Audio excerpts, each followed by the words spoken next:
नमस्कार शेतकरी मित्रांनो. तर बघू शकता आता टायमिंग झालेलं बघा 4 वाजले आणि 4 वाजल्याच्या नंतर आपल्या शेळ्या अशा चरतात मित्रांनो.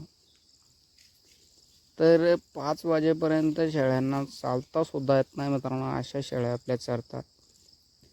आता तर संपूर्ण खाली शेळ्या आहेत आणि शेळ्या जनल्याच्या नंतर तर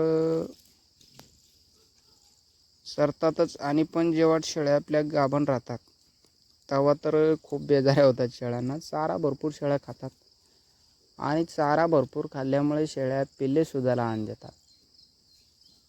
अशा पद्धतीने आपल्या आता बघा, आता तुरीचं सीझन चालू होईन. आपले तुरीचे रिकामे वावरं होतील येथून पुढे. तर सुरुवात बघा 10 ते 15 दिवसामध्ये आपल्याला तुरीच्या वावरात सुद्धा आपल्या शेळ्या थोड्या थोड्या चरण. जानेवारी, फेब्रुवारी आणि मार्च महिन्यापर्यंत आपल्याला चारा हे कमी पडत नाही. आणि शक्यतो आपल्याला संपूर्ण उन्हाळाभरच चारा कमी पडत नाही मित्रांनो. कारण आपण जंगल खूप आहे आपल्याकडे, भरपूर असं झाड आहे, जंगल आहे. पण हे संपूर्ण सरकारी जंगल नाही मित्रांनो, संपूर्ण मालकी जंगल आहे. तर हे एक थोडासा प्रॉब्लेम आहे. तर तुम्हाला सरकारी असेल तर काय टेन्शन नाही, आपलं संपूर्ण हे मालकी आहे. त्याच्यामुळे थोडंसं इकडं तिकडं आपल्याला कोणी बोलतं आहे, पण एवढं तेवढं चालत राहतं आहे.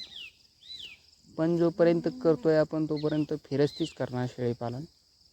आणि आपल्याकडे ऑप्शन काहीच राहिलं नाही मित्रांनो. तर तिथून पुढे बघू काय करायचं ते सुद्धा तुम्हाला आपण अपडेट देत राहू. संपूर्ण गोष्टी आपण शेअर करतो आहे तुमच्याबरोबर. तर शेळ्या अशा पद्धतीने चरल्या पाहिजे मित्रांनो, तेव्हा कुठे शेळीपालन परवडते. कसा वाटला व्हिडिओ सांगा.